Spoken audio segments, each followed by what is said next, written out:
Welcome to Arash's World, where you will hear prominent voices, psychoanalysts, psychologists, therapists, philosophers, and thought leaders talk about a variety of mental health concerns and problems, including how to deal with anxiety, depression, and chronic conditions, and how to become more resilient, find inner peace, be emotionally engaged in your personal and professional life, and just be your beautiful, authentic self. Hello, everyone. Welcome to Arash's World. Today we have a special guest. We have Jill Amy Sager. How are you doing? Oh, I'm great. Thanks for having me. Oh, for sure. And so what we usually start off with is the toughest question first. Can you briefly describe yourself to our audience here? What would you say? Any way you see fit. How would you describe yourself? Again, briefly. That's also the challenge. That's a great question. We all have such full lives, right? Well, I guess briefly I'll say this. I am a person who was born in the Bronx, New York City, in a very traditional family. But when I was 18, somebody gave me a set of tarot cards. This is in the 70s. I started to study. I took to them, never expecting to become a professional tarot reader, never expecting to who did that? And yet word of mouth spread, and now I have clients all over the world. To add to that, and I think because I was a musician, I looked this up later in terms of right brain function, creativity, being a musician, et cetera, and opening up to a pictorial modality like tarot, I started channeling information from the universe. And you can see, or maybe you can hear I'm kind of smiling a bit and maybe laughing, again, unexpectedly. But my personality, a little bit about me, obviously, is to say yes to things. And I took in this loving source and have used it for myself. And now I use it with clients. Oh, wonderful. And there's some things I want to talk to you about tarot cards in a bit and when I started and how I got started. But I want to let everyone know that you have a magnificent book, Guidance from the Universe, Hopeful Messages for Everyday Challenges. And I'd like to talk about your book here a bit. And I also love, apart from the universe, I mean, that's important, but the hopeful part. Hope. I think that is so important. So what would you say? What is your book about? What are you trying to express here? And what are some of the insights that you would like to share here with our audience? I started to, when I started hearing these messages, they were loving, they were wise, way wiser than I am. I'm not a philosopher. I don't have a degree in religious studies, but I was so taken and I started to transcribe messages. The book came about because at some point, working with clients who were really taking to these messages, hopeful messages about hope, about suffering, about money, and about loss and these kinds of topics, I thought, maybe I'll just transcribe these. I put them in my computer. At that point, the universe said to me, "Do you think that we just gave this for you?" I was like, "Yeah, thank you." But they were like, "No." And I was already writing things. Anyway, the point is, I thought, okay, I'll write a book. I know that could get out to more people, right? But it's then that I decided to write my personal stories that demonstrate how I used the information. And that right now, the book's been out since January, and that's what people are responding to, which is a big surprise to me. I really thought that they would tune in to Guidance's messages because they're in every chapter, 30 chapters on these topics. But instead, what I'm finding is that people are finding my stories hopeful.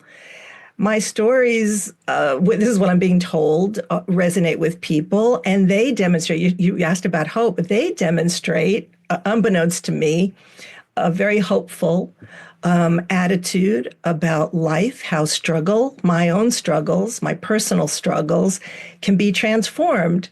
And so that is surprising to me because I think, when we tell our own stories, whether it's in a book or just talking to people, people don't always relate.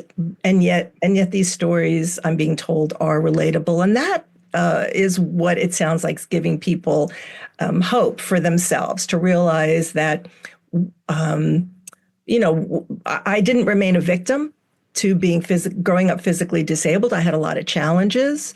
I didn't remain angry about it, even though my parents made decisions that weren't actually didn't help me very much. I didn't remain bitter about my life. And this is how, I guess, what I'm being told, this is what's coming through in the book. Absolutely. There's so much I want to talk about, but also the fact that what you're talking about, it's a personal and lived experience. And Yes. that resonates with people. And mainly it resonates because it's authentic. And we like that. We like that kind of connection with authenticity. It's not an academic discipline. It's not something that you study the theory of. Like, it's not a dogma where you're trying to convert people. It's a lived experience that we can all benefit from too, because we see ourselves in various of those struggles that you're talking about, or again, the hope that sometimes we feel is missing. And I'm part of a French philosophy group, and just yesterday we talked about beauty, and then the importance how people who remain youthful and are beautiful because they also have this inner beauty, and they're also like hopeful. They're also like have this light that they're shining through, and it shows in their faces and in the way they look. And again, no matter what the age, there's beauty coming both from within and without, and that kind of alignment that you have. And that's just one thing, and it's not the most important thing when we talk about beauty, but I think that shows us how important it is that there is this spiritual aspect that we need to foster, develop in a positive direction. Again, in a direction that is hopeful and gives us power, nourishes us, etc. I love the way you put that. It is so true. I mean, perception, this is what I learned. Perception is everything. How we perceive ourselves, how we perceive the Mm-hmm. world. The Mm-hmm. first chapter in my book is called Awareness is All. I mean, they gave me those words, those exact words. But of course, what I've come to learn is that if I am not aware, like for example, and this is in the book, right? One of the examples, if I'm at a stoplight and I am pissed off at the guy in front of me who's in a car who he didn't signal. I can't even remember exactly what happened that day, but I was just behind him at a red light. I was just fuming. And suddenly I became aware that all that anger and all that judgment and all of that, not just what it was doing to him, but what it was doing to me and the world at large, putting that out. And I immediately just stopped. I took a few deep breaths. I ended up feeling so much lighter in myself. And then I very suddenly and spontaneously became very compassionate. Mm-hmm. And I immediately thought, wait a minute, what if this guy's a new driver? What if he is an older person and whatever, people have days, he just forgot to signal. It's not that big a deal. And to feel, more compassion suddenly from just letting go of this perception of what I was feeling inside, all this Mm-hmm. anger and bitterness and just those kind of changes, that kind of awareness for me is what changes everything. And I don't mean to sound too, maybe, it changes everything for me. Mm-hmm. Everything changes Mm-hmm. everything. Mm-hmm. And it's also like not everything is personal, and even if it were, it doesn't matter, because again, I've learned some to expand my views and say, okay, well, if this person is like cutting me off, so what? It's not the end of the world, and it's we are overreacting to things because again, there's this probably trauma, these like negative experiences that we have within us. But I love how you're saying yes and yes to things.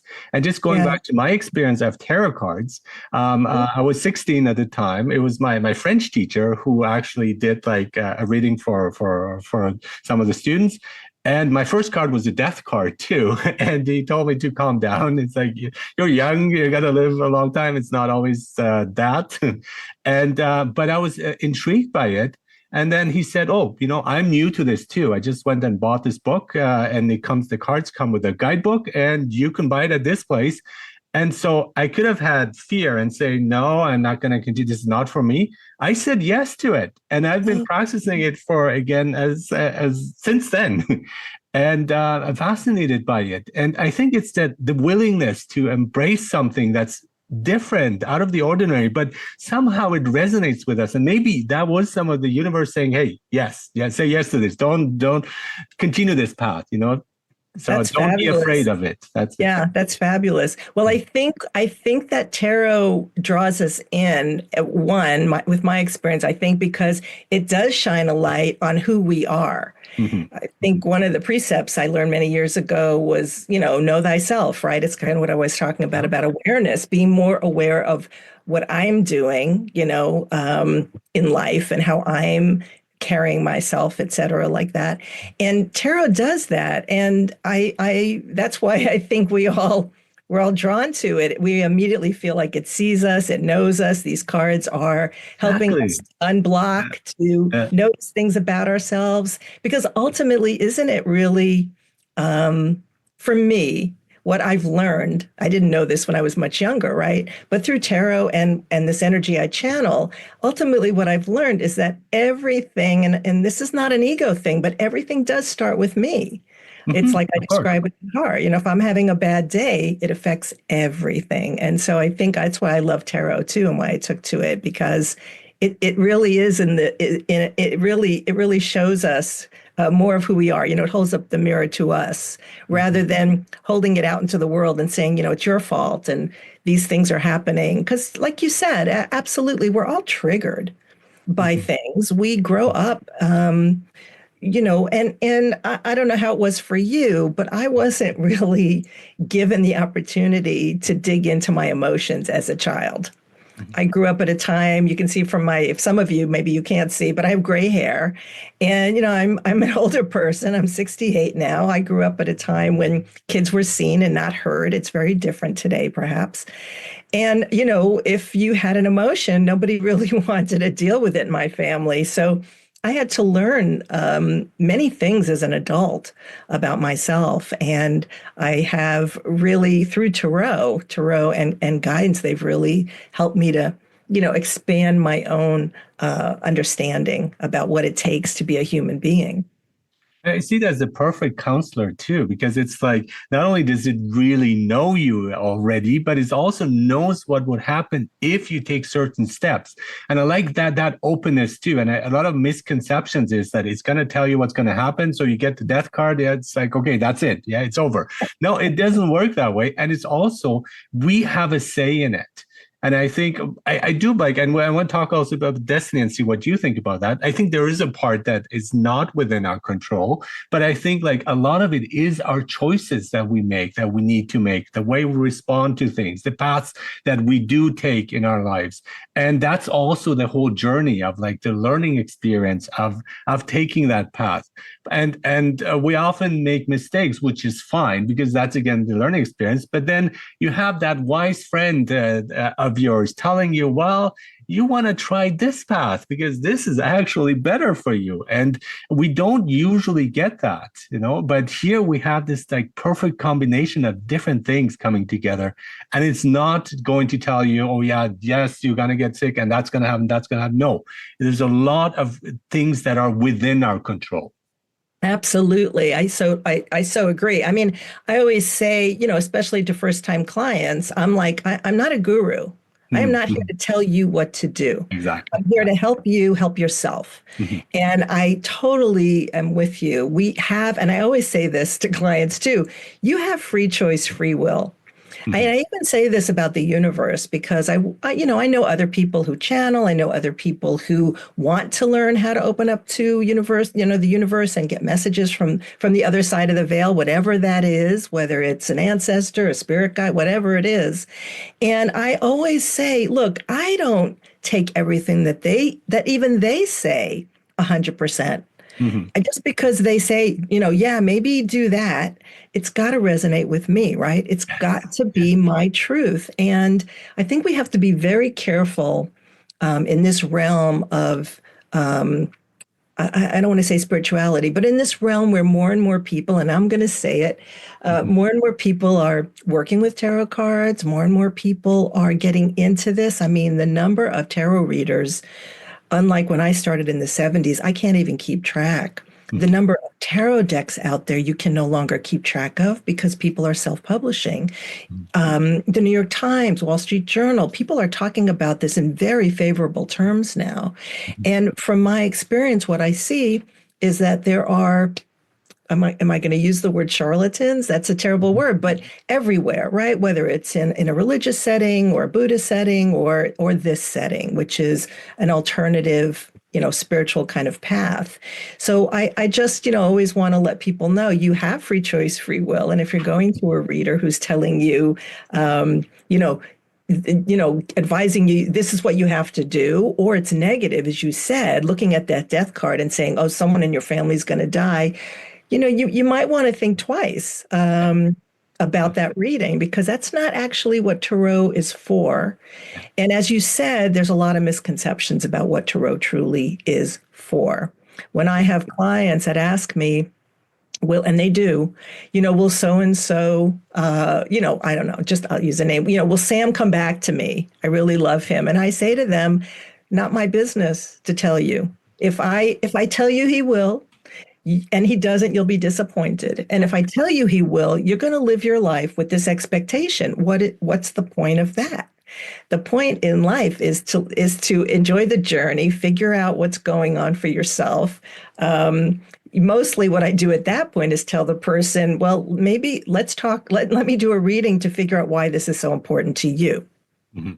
and bring it back to that person in terms of trying to figure out why they're hanging on to this so much. That is it in it is it into is it interfering with their life? Is it interfering with their ability to move forward, et cetera, et cetera? So that's kind of where I move the needle a little bit. I love that. And I think, yes, you're absolutely right. There are frauds there. There are charlatans out there in anything, in any field, and anywhere, right? So, but Sure. again, that's important to listen to your gut feeling as well, your intuition. What does Yes. that tell you? Yes. And then if somebody's telling you what to do, I immediately just like shut down because I was like, no, this is probably not going to work. They might even be right, but it's like, let me figure it out for myself. Right. I always say, it's about 3 days now for me on average. If I get advice like that, do this or a Uh, guide, uh, the uh. universe will say, I sit with it, does it exactly until it It resonates might and be a make parental thing too, because that's, we're right. told to do things that are like, hey, wait a minute, take a break, right? Let me think about it. But Okay. I think one of the things also with when we look at religion, when we talk about a deity or God, and it often comes with conditions, and it's like, do this and you will get this, but if you do that, then you'll be punished. But when I think of the universe and the way I perceive it, the universe has our back and has my back. And so when that person that I want to be with, it doesn't work out, there's a reason behind it. Again, no matter how much effort I'm going to put in, there's like this kind of block there, perhaps, because it's not for my good. And I see this afterwards, like sometimes years after, it's like, oh, I see this like terrible thing that happened to me, or this thing that was out of my reach. It happened for a reason. And we don't often get that feeling that we are being supported. And I think we are. I think all the time there is something there that is like a guardian angel that is protecting us from bad things happening and bad decisions that we're prone to make. Totally. I was looking at my book on that chapter, letting go. I think that, Mm. what you're saying is so accurate. We it's in our nature as humans to hold on. That's security. Yeah. And it's much harder to let go and Mhm. to just allow for what is, as you're saying. And then in hindsight, yeah, just see, that maybe, yeah, like, and maybe you'll figure it out or maybe you won't. But mostly what I've also experienced as you're describing, I mean, we're so in sync in this way, which I had no idea. So that this is just lovely to talk to you. But what I've discovered is that if I'm holding on to something tightly, especially something that is toxic to me, that isn't good for me. When I let it go, it's as if when you said, the universe has your back. What I've noticed, and this happens all the time, is that I am basically saying to myself, this is how I perceive it. I love myself more. I am not going to put up with XYZ, right? I love myself Mm-hmm. more. Mm-hmm. And it's almost as if when I say that, that's when the universe has our back. Mm-hmm. Because what guidance keeps telling me, and that's what I call it, by the way, this universe energy, I just call guidance because it means help. That's it. Mm-hmm. But I'm so used to calling it guidance. I call it guidance, this help. And because what I am getting from them all the time is that humans, we make it hard. What really our birthright is to be in joy, to live a happy life, a contented life, a life where we're not suffering. And unfortunately, suffering gets our attention. It kicks our ass and it gets our Mm-hmm. attention. And when we're happy and joyful, we kind of take it for granted. It's just Yeah. human nature. Yeah. So I kind of feel like the universe is always there saying to me, when I take another step, another level up, and say, you know what? That relationship's abusive, or I'm not going to do that anymore, or that job is toxic and I really need to find another job, or whatever it is that's bringing me down and pulling my energy inward without this feeling of light and expansiveness. And, as I described before, even in the car, just this different energy of love and acceptance. When I make that shift to that, I always notice it's then the universe brings me something better.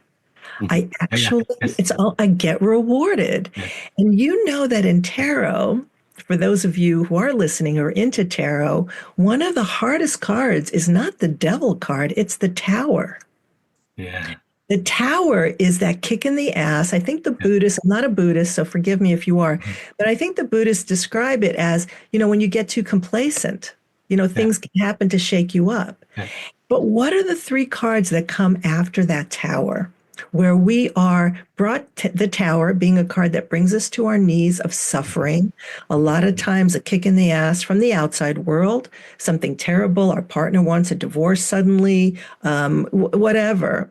We lose a job. But if we go through that that period without as you and I are describing, with self-awareness, without the blame, without the victimization, pulling ourselves away from that somehow with help and support, whatever it takes to love ourselves through it, to see the positive, to find the hope, to have more faith, then the next three cards are the sun, the stars, and the moon. Mm-hmm. I don't think you have to know anything about tarot to know those are gifts from the universe, right? That's like wow. So so these principles that we're talking about, I believe, are universal. What I wrote in my book, in my introduction, I say specifically what I'm offering isn't new information. It just might be a new way to express it and perhaps a new way for you to hear it or read about it.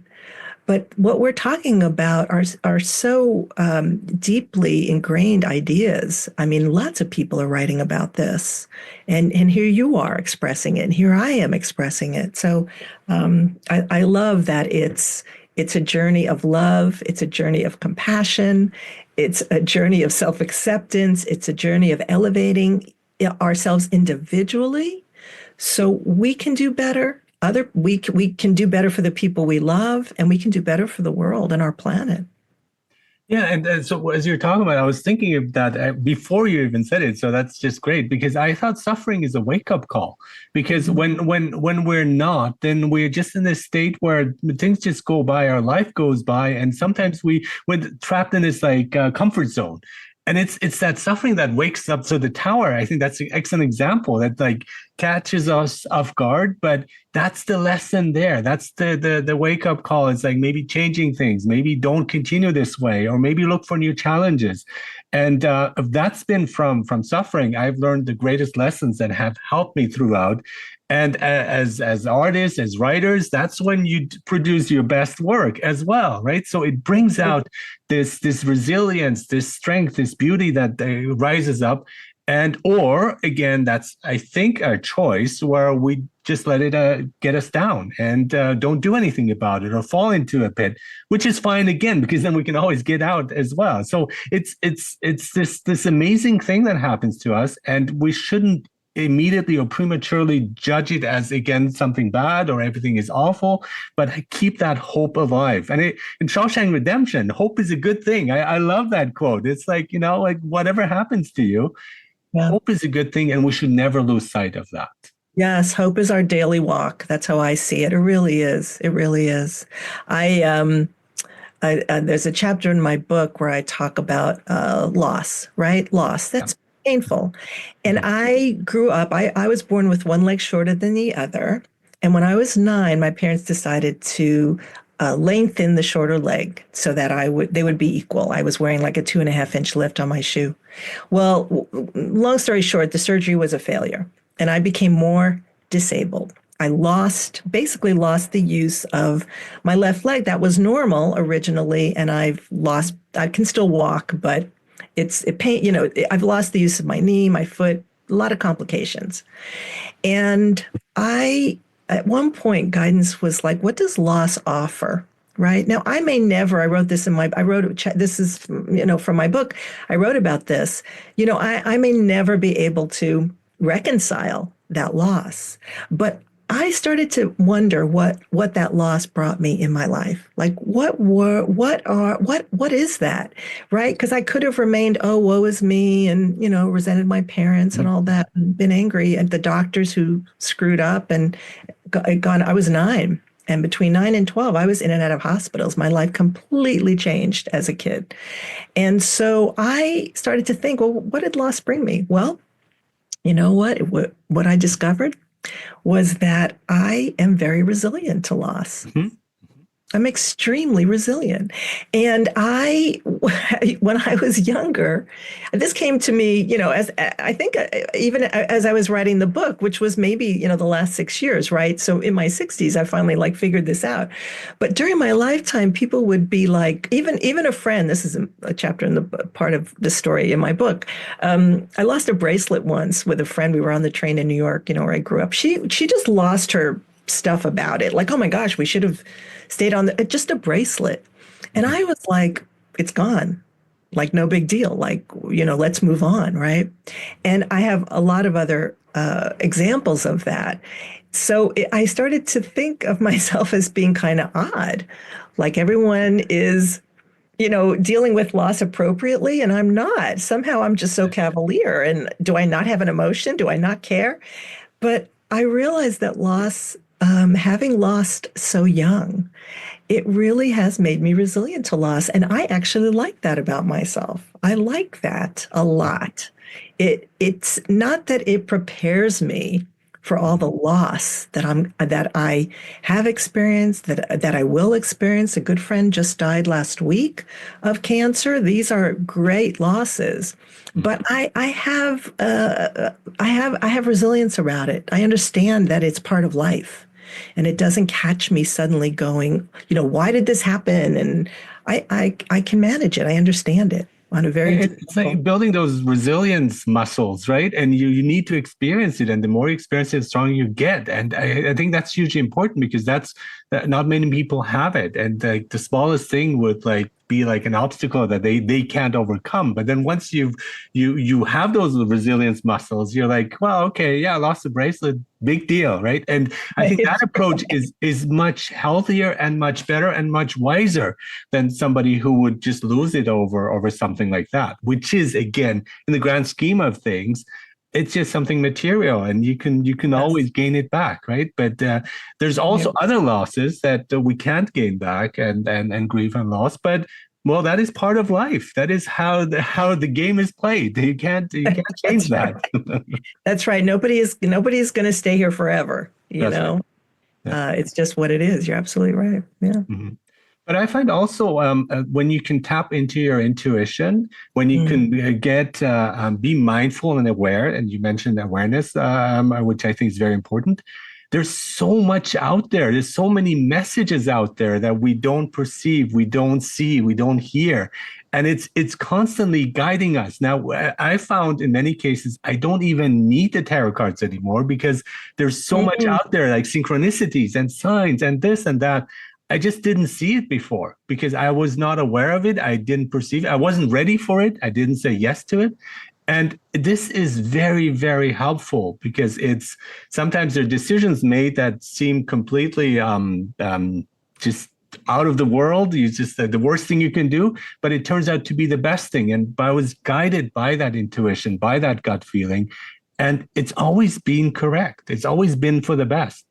Oh my gosh, I am so in line with what you're saying. Intuition really, I'm trying to figure out the best way to say this, but like you, when I started to pay attention Mhm, and trust my gut, mhm, my world changed mhm, completely. mhm. And part of that change is that I also think, and I'm generalizing, but as a human being, we need to rationalize everything. I'm Mhm, making for this sure. decision because X, Y, and Z. Mhm, What I learn about my own intuition and what I teach others about intuition when they come to some of my classes is that it's not necessarily a rational thing. mhm. You can rationalize your decision; it's not a problem, or you can rationalize why this happened, or etc. But really, intuition if we pay attention, if we can pay attention to how it feels in our bodies, for those of us who can connect to that, it's talking. It's Mhm, very clear. mhm. And when we go against it, when we go against our intuition, for me, it feels like I'm a clam and I've just like been swallowed up. Mhm. But when I go with my intuition, it feels, I keep using that word expansive, it feels expansive, and it feels like I'm saying yes Yeah. to something that's right for me, regardless of whether I can rationalize it. It's kind of like when people say, I just had this feeling. Yeah, that's it. It I feels just right. had that. Exactly. Yeah, It it feels feels right. right. That's Mhm. right. And Yeah. and you know, people around you may go, well, you're crazy. I mean, I quit a job once, a Mhm. really good paying job, because everything in me was like, no, this is not good for me. This is not working for me. And everybody kept, I didn't have, like, they're asking, like, how are you going to support yourself? What are you going to do? I mean, they wanted, the rational kind of, what's your plan? What's your step? I had no clue. I just knew that it was time to go. Yeah. And you know what? It all worked out. Good. Within 2 weeks, I had another job. I mean, it worked out. Yeah. See that time and time again. Does And that sometimes, yeah, is that your experience too? absolutely. Absolutely. Yeah. Well, I find like when I'm trying too hard, because we get tense when I'm trying too hard to get a job, I'm trying to achieve something, and then it doesn't work out. But then the moment I relax, like you say, then suddenly it just happens. I'm like, what? I didn't have to put an effort in there. It just came to me. But it's that kind of willingness again of relaxing, of letting go, of trusting the path, the universe, and so on, that things will work out. But again, it's not. I think we have to be active. I think we have to take action. I think we have to work hard. And I mean, I grew up in Germany, so working hard for me is comes naturally. But I think it's also knowing when to stop. And in Chinese, they have the expression "wu wei" of like acting Mm. but not acting at the same time, letting things flow and going with the flow. I think that is hugely important too. Absolutely. It's a partnership. You're absolutely Mhm. right. It's not just like saying, oh, everything will come to me just because I believe the universe is benevolent and so loving. No, it's a partnership. I do my work, I Mhm. do what I need to do, and then the universe can do what it needs to do for me. It's a definite partnership. It's not just about praying and then sitting in my hands and waiting for Yeah, something to yeah, happen. exactly. Yeah. I work hard, I Uh-huh. do my part, Yeah. and maybe working hard isn't really the right. I work with ease, honestly, more Yeah, and more that's true. because of what I've Yeah. been taught. I work with ease, but I Yeah. work and I Yeah. get the job done, and wonderful things happen. It's true, you know. Yeah, It's and again, just the idea of karma, and I think even we don't see it immediately, but like when you do good actions, it does pay off. Again, you're not doing it because you want it to pay off, but it's something a natural process, and you want to do more of that. And the more good we do, the more it comes back. Sometimes even more than what we put in. Right? It's the best investment you can do by choosing to be kind and good to yourself as well as to others. correct. And I liked what you said about, like signs and symbols and synchronicity and things happening. I also, that really changed my life when I started to look at that. When I moved to Eugene, Oregon, which is where I live now, I met a wonderful tarot reader, Claudia Leone, who has long passed. We became friends. And she was also, she called herself a psychic. I don't particularly like that word for myself. I think that word kind of conjures things that I don't really want to deal with, but that's okay. She used that word. She channeled wonderful information as well. It was always loving. It was never negative. She was a beautiful person. And she was somebody who showed me initially that this connection with the universe was possible. It was possible. And because I had no clue, like, what was that channeling? I didn't know what that was.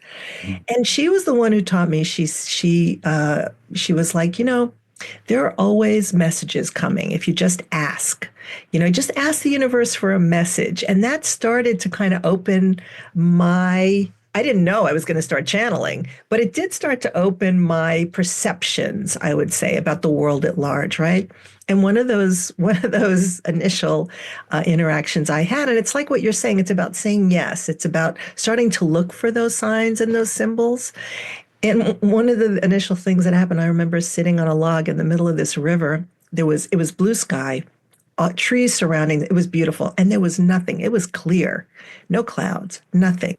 And I was going through a particularly hard time. And I remember saying and it was a very transformative time. I had just broken up with someone. It was one of those times, right? And I was not in a happy place. And I remember asking the universe, I said, okay, I'm going to try this. Send me a message. What do I need to know? And right across my eyesight, there was nothing. There were no birds, nothing. A butterfly went from one side of the bank along this beautiful blue sky to the other side of the bank. And I couldn't have missed the message of change, transformation, just sit with it. There's beauty. It couldn't be any clearer, right? It So couldn't have that's been like, yeah, exactly. exactly. And I have a million of those stories, and I'm sure Yeah, you do too. yeah, yeah. And that's fun. I always say to people when I'm kind of offering them opportunities to become more intuitive. I always say, play with it. It's fun, really play with those. And if you take the word, I think Deepak Chopra says, what does he say about coincidences? They're like, I don't know, I forget, but he uses the word, but it's also like meant to be or something, I simply coincidences. say they don't exist. Coincidences Yeah, don't exist, yeah, right? yeah. Or Yeah. I just thought, okay, I'm not going to use that word at all because, Okay. Yeah. it's there's a lot going on. It's not just a quote, a coincidence. Yeah. I think one of the problems that nowadays too, but throughout time, is self-love. I think so. It's like misunderstanding of that too, because self-love is not being selfish, and there's that distinction, and also like we seem to be caring with our friends and like family members when we give them advice, like don't worry about this, things will work out.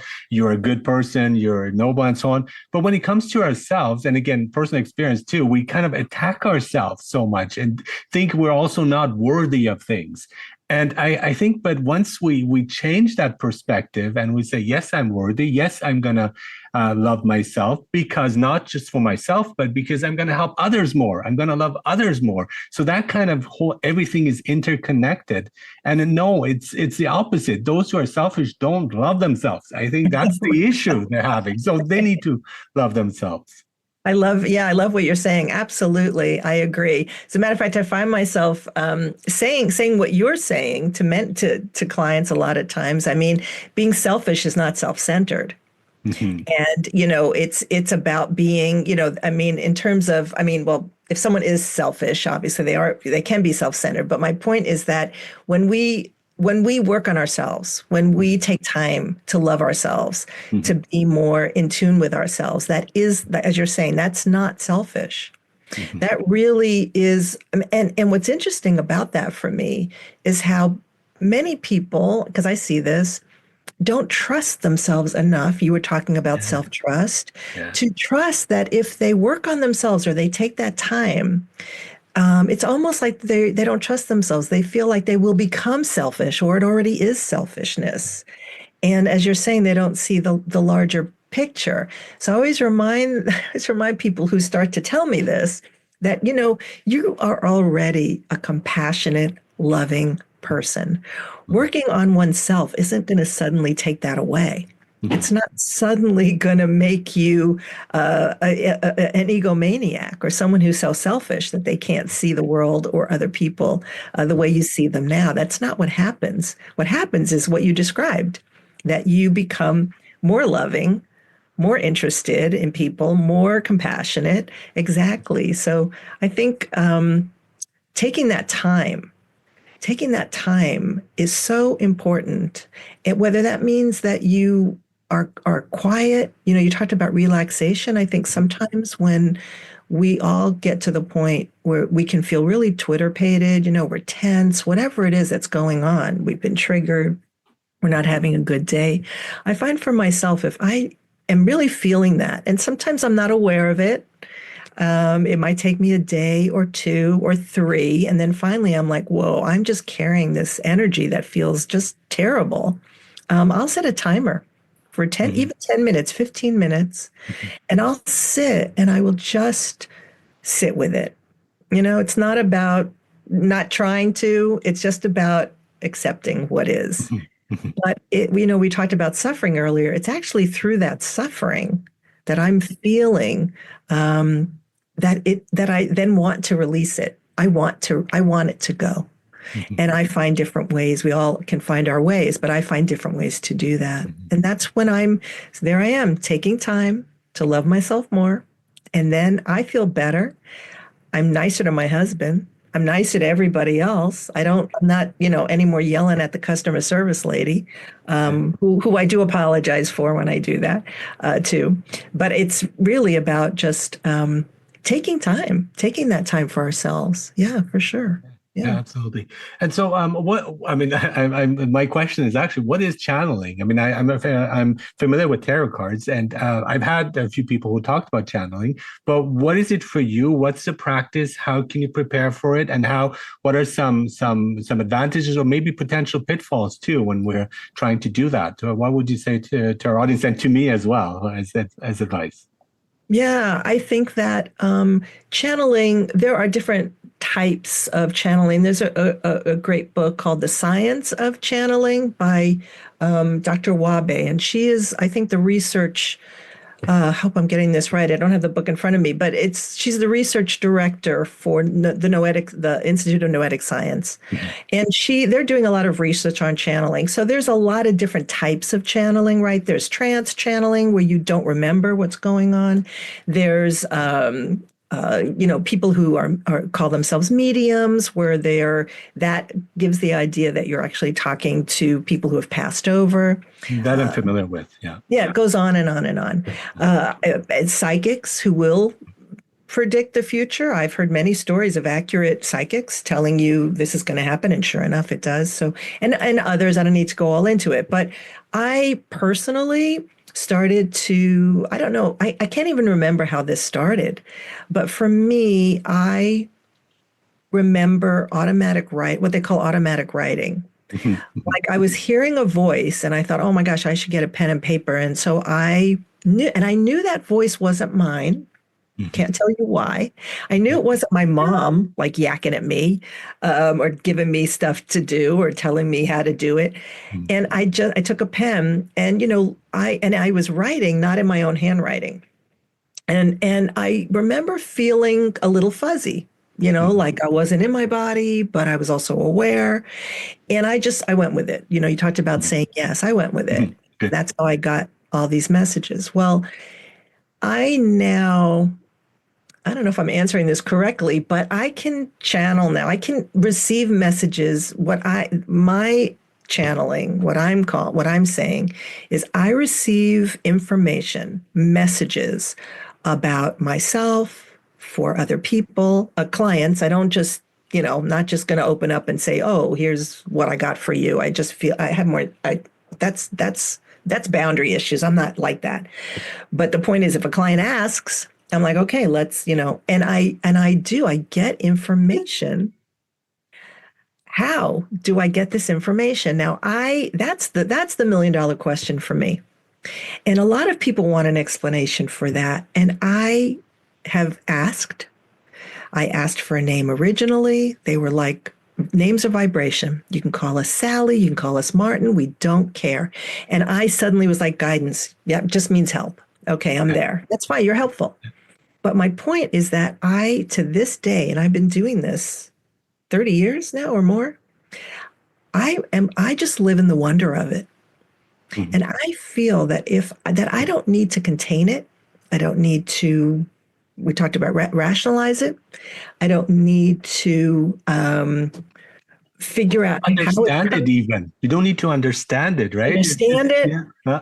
figure out how it's coming, Yeah. why it's coming. Yeah. And the other, so I live in the wonder of it. And I believe for me, that keeps me open and available.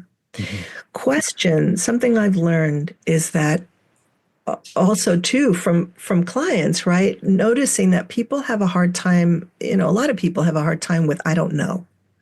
I want to know and I don't know. Mhm. And that I don't know space. Oh, I should know. Like, I don't know. What should I do? I don't know. I don't know.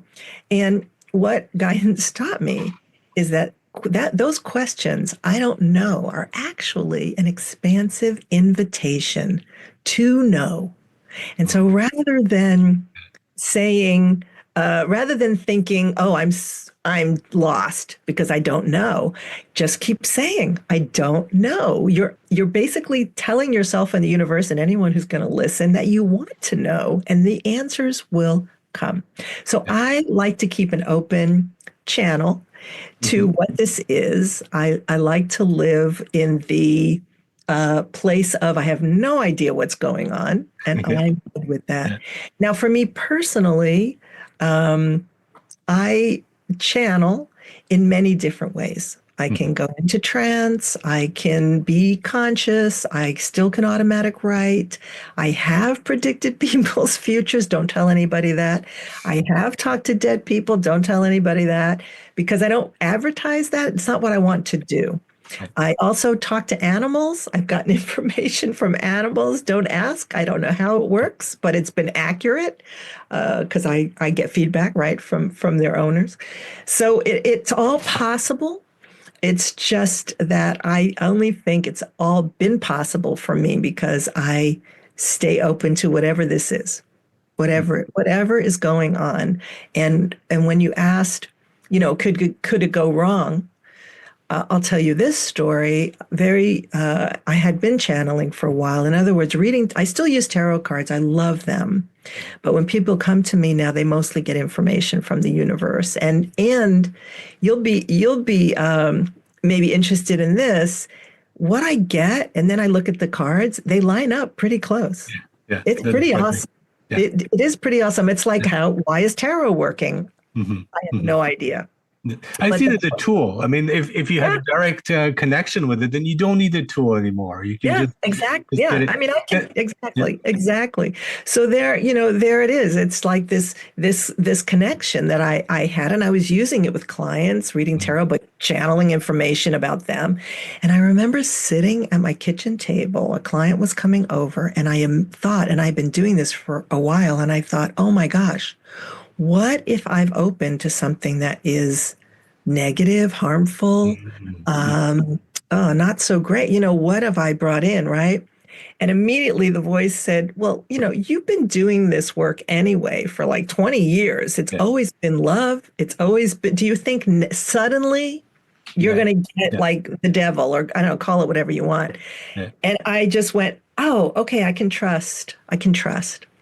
Yeah. Now, for some people, if they're wanting to learn how to do this or open up or however they see it, if you feel like you need protection, protect yourself. Sure. Just say, for my higher good. I mean, there are ways to do that. Mhm. But for me, and I'm sure for you too, because it's been just such a loving, trusting source, Mhm. I'm not bringing in, I don't want to bring in anything that Mhm. is just terrible. Like I can't even think about what it would be. Evil? Yeah, I cannot. Do not want to go there. Yeah, I like how what you're saying also about I don't know, and people are afraid of even admitting that often. And for me, my favorite phrase is "who knows," because and kind of playfully, it's like "who knows?" Well, I don't, right? Love that. But as I'm thinking of this, I'm thinking as this universe and like the guidance and so on as a cloud that is there, like as a cloud, like a technological cloud, right? And we can download the information if we connect to it, and if we trust it and have faith in it, and do what you're saying, some of these practices. So that can really help us be in touch with it and then be guided in that sense. Absolutely. Yeah, Absolutely. Yeah. Yeah. yeah, I think, wonderful. Mhm, yeah, yeah. it's like what's on the other side. I always say it's like what's on the other side of the veil because we do put up boundaries to Mhm, this, mhm, through fear, of course. And, there are a lot of things, but when we stop being afraid or we stop, believing in maybe, the religious practices we had that said that this was bad or whatever it is that blocks mhm, us, mhm. then that veil, it's just, it opens. And That's there are a many, firewall. Again, continuing with yeah, not a tech guy, but firewall that's stopping us, right? Yeah. Yeah. yeah. Wonderful. Thank you so much, Jill Amy Sager. I just want everyone to know you're a tarot reader, you're a channeler, and you explained how you go about it. And you're an author. You're the author of Guidance from the Universe, Hopeful Messages for Everyday Challenges. It's been such a pleasure talking to you here in Narash's World. Well, thank you. It was a pleasure talking with you too. Thanks for having me. I hope your listeners enjoy it and find my book. It's actually I will let you know you can buy it wherever books are sold. Thank you so much. Thank you.